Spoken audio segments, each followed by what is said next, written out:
Hello मित्रों, last video में આપણે 9 જેટલા WH ક્વેશ્ચન જોયા છે. હાઉ સુધી આપણે જોયા છે. Who, what, where, when, why, whose, which અને હાઉ. બરાબર, આવા કેટલાક પ્રશ્નો જોયા છે. આગળનો પ્રશ્ન છે તમારો હાઉ મેની. હાઉ મેનીનો અર્થ થાય છે કેટલા. ક્યારે ઉપયોગ થાય હાઉ મેનીનો? તો જ્યારે અંડરલાઇન કરેલો શબ્દ તમારા વિધાન વાક્યમાં અંડરલાઇન કરેલો શબ્દ એ કોઈ કાઉન્ટેબલ નાઉન હોય, એટલે કે કાઉન્ટેબલ નાઉન એટલે કે એવી વસ્તુ કે વ્યક્તિ કે જેની આપણે સંખ્યા જાણી શકીએ, એને કાઉન્ટ કરી શકાય, ગણી શકાય એવો નાઉન હોય. તો ગણી શકાય તેવી કોઈ પણ વસ્તુ કે નાઉન વિશે જાણવું હોય, સંખ્યાના નીચે અંડરલાઇન કરેલું હોય, સંખ્યાના નીચે યાદ રાખજો, તો ત્યારે મિત્રો હાઉ મેની વડે પ્રશ્ન બને. બરાબર, એ જ પ્રમાણે વાક્યમાં તમને ઘણીવાર આવા કેટલાક શબ્દો આપેલા છે, જેમ અંડરલાઇન કરેલો શબ્દ ફ્યુ, અ ફ્યુ અથવા મોર શબ્દના નીચે અંડરલાઇન કરેલો હોય. ફ્યુ, અ ફ્યુ અથવા મોર શબ્દના નીચે અંડરલાઇન કરેલો હોય, ત્યારે પ્રશ્ન હાઉ મેની વડે બનાવી શકાય. હાઉ મેનીથી જ પ્રશ્ન બને. બરાબર, એવું જરૂર નથી કે સંખ્યા જ આપે. એટલે અંડરલાઇન કરેલો શબ્દ આઈ read 10 books in the lockdown period, તો 10 ના નીચે અંડરલાઇન, તો એ સંખ્યા થઈ. બુક્સ એ કાઉન્ટેબલ નાઉન કહેવાય, ગણી શકાય. બરાબર, તો ત્યારે હાઉ મેનીથી પ્રશ્ન બને. એની જગ્યાએ આવું લખેલું છે વાક્ય, I have a few stories to tell you, તો અ ફ્યુના નીચે અંડરલાઇન હોય, તો ત્યારે પણ હાઉ મેનીથી પ્રશ્ન બને. આ જ પ્રમાણે તમારો નેક્સ્ટ ક્વેશ્ચન છે હાઉ મચ. હાઉ મચનો અર્થ છે કેટલું અથવા કેટલી. જેમ અંડરલાઇન કરેલો શબ્દ કોઈ કાઉન્ટેબલ નાઉન હોય, કાઉન્ટેબલ નાઉન એટલે કે ગણી શકાય એવો કોઈ નાઉન હોય, તો ત્યારે હાઉ મેનીથી પ્રશ્ન બને. તો આનાથી વિરુદ્ધ, જો અંડરલાઇન કરેલો શબ્દ એ કોઈ અનકાઉન્ટેબલ નાઉન, અનકાઉન્ટેબલ નાઉન એટલે કોઈ પ્રવાહી અથવા ન ગણી શકાય એવી વસ્તુનો જથ્થો આપેલો હોય, એ કોઈ જથ્થાવાચક નાઉન હોય અથવા દ્રવ્યવાચક નાઉન હોય, પ્રવાહી વસ્તુ હોય જેને આપણે કાઉન્ટ નહીં કરી શકીએ, જેમ વોટર, ઓઇલ, બરાબર, સોલ્ટ, પેટ્રોલ, ડીઝલ, કેરોસીન, ઘી, મિલ્ક, લેન્ડ, આ બધું જથ્થામાં આવે. તો જ્યારે આવા શબ્દો વિશે આપેલું હોય, માહિતી મેળવવી હોય આવા નાઉન વિશે, અનકાઉન્ટેબલ નાઉન વિશે, ત્યારે પ્રશ્ન હાઉ મચ વડે બને. આ ઉપરાંત બીજી એક હિન્ટ આપું છું કે જો સેન્ટન્સમાં ધારો કે જથ્થો ન આપેલો હોય, એટલે કે અંડરલાઇન કરેલો શબ્દ કેવા હોય, Dhoni drinks 5 liter milk every day, તો 5 લિટરના નીચે અંડરલાઇન છે. તો આવી કોઈ જથ્થાદર્શક માપ ન આપેલું હોય, એની જગ્યાએ શું આપેલું હોય, તો કે વેરી મચ ના નીચે અંડરલાઇન હોય, ટુ મચ શબ્દના નીચે અંડરલાઇન હોય, અથવા અ લોટ ઓફ કે મચ શબ્દના નીચે અંડરલાઇન હોય, ત્યારે પણ પ્રશ્ન હાઉ મચ વડે પૂછાય છે. એ જ રીતે કોઈ લાગણી જાણવી છે, પ્રેમ, ગુસ્સો, અસંતોષ, આવી કોઈ લાગણી જાણવી છે, તો એ લાગણી વિશે જાણવા માટે પણ હાઉ મચ વડે પ્રશ્ન પૂછાય.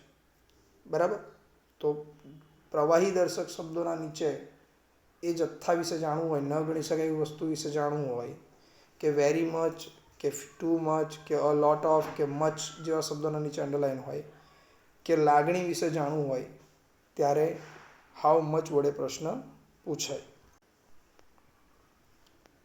ઓકે ફ્રેન્ડ્સ, તો આ થયું હાઉ મચથી બનતા પ્રશ્નો. આ જ પ્રમાણે નેક્સ્ટ ક્વેશ્ચન છે તમને, એ છે હાઉ લોંગ. હાઉ લોંગ એટલે કેટલો સમય. આના પ્રશ્નો પણ ઘણીવાર પૂછાય છે. તો કોઈ ઘટના કે ક્રિયા કેટલા અનિશ્ચિત સમય સુધી ચાલી એ જાણવું છે. કોઈ ઘટના કે ક્રિયા કેટલા અનિશ્ચિત સમય સુધી ચાલી છે, એટલે કે ક્રિયાનો સમયગાળો આપેલો હોય, 10 વર્ષ, 5 કલાક, 10 દિવસ, અનિશ્ચિત ટાઈમ, ખબર નથી 10 દિવસ કયા એ ખબર નથી, પણ 10 દિવસ ચાલી ક્રિયા એમ. તો અનિશ્ચિત ક્રિયાનો સમયગાળો જ્યારે જાણવો હોય ત્યારે પ્રશ્ન હાઉ લોંગ વડે પૂછાય. કેવા શબ્દો હોય તો એ મિનિટ, કલાક, દિવસ વગેરે સમય વિશે જાણવા માટે કે ભાઈ Anil sir tax 45 minutes lecture every day. તો અનિલ સર 45 મિનિટનો લેક્ચર દરરોજ લે છે, બરાબર. તો એ સમયગાળો થયો, 45 મિનિટ્સ સમયગાળો થયો. તો ત્યારે હાઉ લોંગથી પ્રશ્ન બને. આનાથી સહેલી હિન્ટ જે પરીક્ષામાં આવું જ પૂછાશે, વાક્ય જ્યાં પૂરું થાય છે ત્યાં ફોર શબ્દ લખેલો હશે અને ફોર પછી અનિશ્ચિત સમય આપેલો હશે. ફોર પછી અનિશ્ચિત સમય. કેવો અનિશ્ચિત સમય? હું થોડાક શબ્દો બોલું છું વાક્યમાં, આવા શબ્દો હશે, જેમ કે લખ્યું હોય for half an hour, for 30 minutes, for 10 hours. કયા 10 hours એ ખબર નથી. For 5 days. કયા 5 days? અનિશ્ચિત સમય, ખબર નથી. ફોર 3 months, ફોર 5 years કે 10 years, ફોર લોંગ ટાઈમ. આવા શબ્દોના નીચે જ્યારે અંડરલાઈન કરેલી હોય તો એ સમય જાણવા માટે હાઉ લોંગ વડે પ્રશ્ન બને. યાદ રાખજો, ફોર પછી અનિશ્ચિત સમયગાળો આપેલો હોય તો હાઉ લોંગ વડે પ્રશ્ન બને. આવો જ એક પ્રશ્ન છે હાઉ ફાર. હાઉ ફારનો અર્થ થાય છે કેટલું દૂર. તો કોઈ વસ્તુ કે વ્યક્તિ બીજી વસ્તુ કે વ્યક્તિથી કેટલી દૂર છે એ જાણવું છે. કોઈ વસ્તુ કે વ્યક્તિ એ બીજી વસ્તુ કે વ્યક્તિથી કેટલે દૂર છે, કેટલા અંતરે છે, એ જ્યારે જાણવું હોય ત્યારે હાઉ ફાર વડે પ્રશ્ન પૂછાય. જેમ તમારું સેન્ટન્સ છે, my school is 5 kilometre away from my house. My school is 5 kilometre away from my house. તો 5 કિલોમીટર અવેના નીચે અંડરલાઈન છે, તો આ અંતર થયું. મારી સ્કૂલ મારા ઘરથી 5 કિલોમીટર દૂર આવેલી છે. તો આવું અંતર જાણવું હોય ત્યારે હાઉ ફાર વડે પ્રશ્ન સિલેક્ટ કરવાનો. હાઉ ફાર વડે પ્રશ્ન બને. ક્લિયર? આ જ પ્રમાણે આ એક પ્રશ્ન પણ વધારે પૂછાય છે, સિન્સ વેન, એટલે ક્યારથી. આ પ્રશ્નની શરૂઆત ક્યારે કરવાની? આ પણ સમય માટે જ આવે. કોઈ ઘટના કે ક્રિયા કેટલા નિશ્ચિત સમયથી ચાલે છે. કોઈ ઘટના કે ક્રિયા કેટલા નિશ્ચિત સમયથી ચાલે છે. જો હાઉ લોંગ વાળું એક પ્રશ્ન આવી ગયું, એમાં અનિશ્ચિત સમય હતો અને એમાં ક્રિયાનો સમયગાળો હતો. જ્યારે અહીંયા શું આવશે? ક્રિયાનો આરંભ સમય હશે. ક્રિયા ક્યારે શરૂ થઈ એનો ચોક્કસ સમય આપેલો હોય. ચોક્કસ સમય આપેલો એટલે તમને હું શબ્દ કહીશ તો ત્યારે પ્રશ્ન સિન્સ વેનથી પ્રશ્ન પૂછવામાં આવે છે. ચલો આનાથી સહેલું જોઈએ.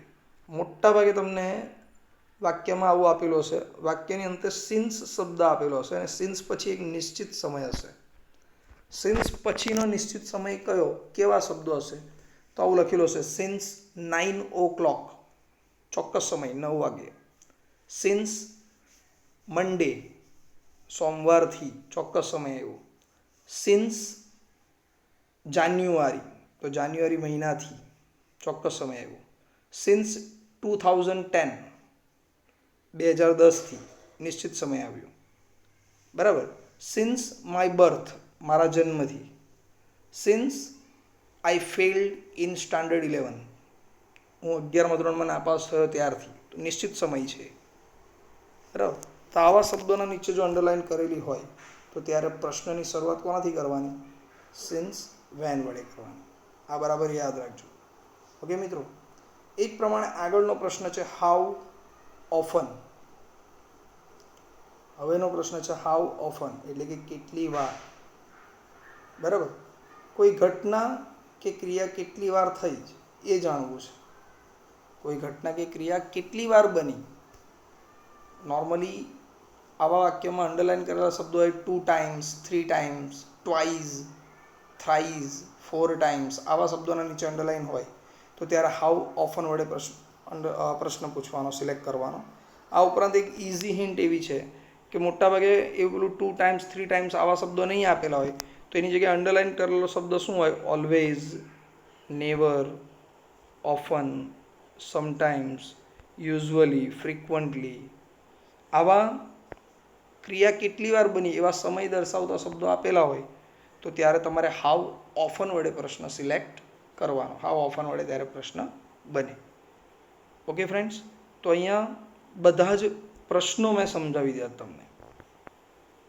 બરાબર, તમારે ખાસ આ 15 પ્રશ્નો ઉપર ધ્યાન આપવાનું છે. આ ઉપરાંત ઉંમર જાણવી હોય, કોઈ વ્યક્તિની ઉંમર જાણવી હોય તો ત્યારે હાઉ ઓલ્ડથી પ્રશ્ન સિલેક્ટ કરવાનો. એ બધા નથી લીધા કારણ એ પૂછવાની શક્યતા એકદમ નહીવત છે.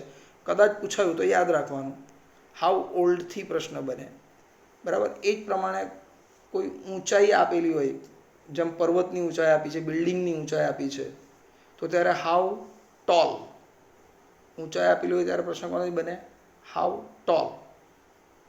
બરાબર, ખ્યાલ આવી ગયો મિત્રો? તો એવા પ્રશ્નો પણ ઘણીવાર પૂછવામાં આવે છે, પણ એ રેર કેસ, બહુ ભાગ્યે જ પૂછાય. ખાસ કરીને 9મા નાના ધોરણોમાં પૂછાય, 9મા 10મામાં આવે, 11th 12thમાં એ પૂછાતું નથી. ઓકે મિત્રો, હવે આના પછી આપણે અલગ અલગ પ્રશ્નો જે ઉપર ભણાવ્યા છે, 15 પ્રશ્નો મેં તમને જે ભણાવ્યા એની વાક્ય રચનાઓ સમજાવો.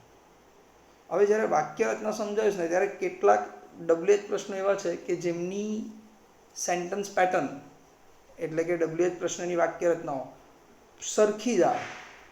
તો બધા પ્રશ્નોને એક એક કરીને ભણાવવા બેસવું તો તમારી પણ મહેનત વધી જાય. તમારે એટલું વધારે પ્રેક્ટિસ ને મહેનત, એટલું વાંચવાનું વધી જાય.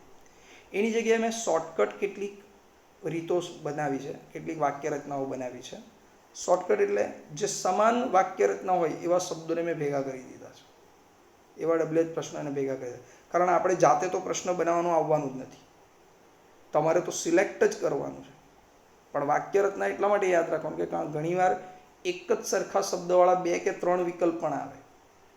એટલે કે વેરથી બનતો પ્રશ્ન હોય તો વેરવાળા 2 કે 3 વિકલ્પ આપેલો હોય તો ત્યારે એની વાક્ય રચનાને જોવી પડે કે ભાઈ ક્રિયાપદ કેવું છે, ટુ બીનું રૂપ કયું વાપર્યું છે, એ ધ્યાનમાં લેવું પડે. બરાબર મિત્રો?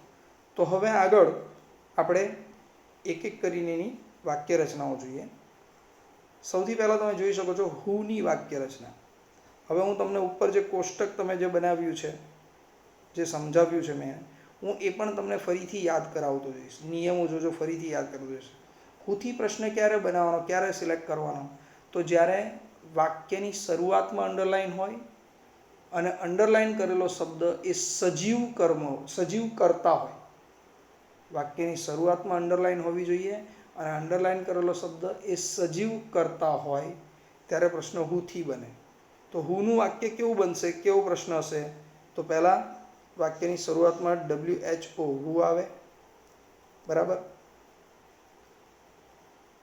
બોક્સ બનાવેલું જ છે, તમારે પણ આવી રીતે દરેક વાક્ય રચનાને બોક્સમાં મૂકી દેવાનું છે. પહેલાં હુ મૂકી દેવાનું. હુ પછી કાળ પ્રમાણેનું ક્રિયાપદ આવશે. એટલે કે એ તમારે ચિંતા જ નથી કરવાની. ખાલી શું કરવાનું છે કે વાક્યની શરૂઆતમાંથી કરતા કાઢી નાખો, ત્યાં હુ મૂકી દો, પ્રશ્ન તમારો તૈયાર છે. પણ એકવાર ચેક કરી લેવાનું, કારણ કે ઘણીવાર ભૂલભરેલા વિકલ્પો પણ બનાવીને આપવામાં આવે છે આપણને કન્ફ્યુઝ કરવા માટે. તો હુ પછી સેન્ટન્સમાં જે ટુ બીનું રૂપ આપેલું છે ને એ ટુ બીનું રૂપ તમને નીચે દેખાવું જોઈએ પ્રશ્નમાં. 4 વિકલ્પ જે આપેલા છે એમાં હુ વાળો વિકલ્પ તમને મળી જાય એટલે તમારે શું જોવાનું કે વાક્યમાં જે ટુ બીનું રૂપ છે એ જ છે હુ પછી. બરાબર, હવે એવું પણ તો એ વિકલ્પ સાચો. હવે એવું પણ બને કે ટુ બીનું રૂપ જ નહીં આપેલું, એની જગ્યાએ સીધું ક્રિયાપદ હોય. તો હવે શું કરવાનું?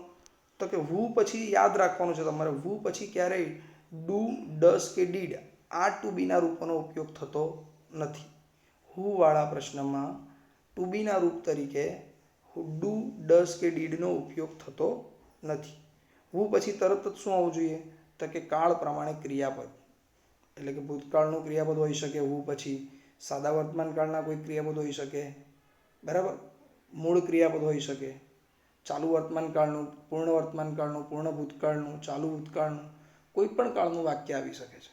તો એ ક્રિયાપદ મૂકી દેવાનું. ત્યારબાદ કર્મ અને ત્યાર પછી અન્ય શબ્દો અને પ્રશ્નાર્થ ચિહ્ન. બરાબર. હુંથી પૂછાયેલા પ્રશ્નમાં ક્રિયાપદના રૂપમાં, મુખ્ય ક્રિયાપદના રૂપમાં કોઈ ફેરફાર થતો નથી. આ ધ્યાન તમારે રાખવાનું. બરાબર.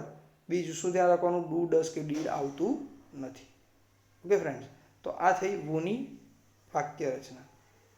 તમને ખ્યાલ આવી ગયો લાગે છે? ઓકે. બાકીનું હું નેક્સ્ટ વિડીયોમાં બાકીની વાક્ય રચના સમજાવું છું તમને.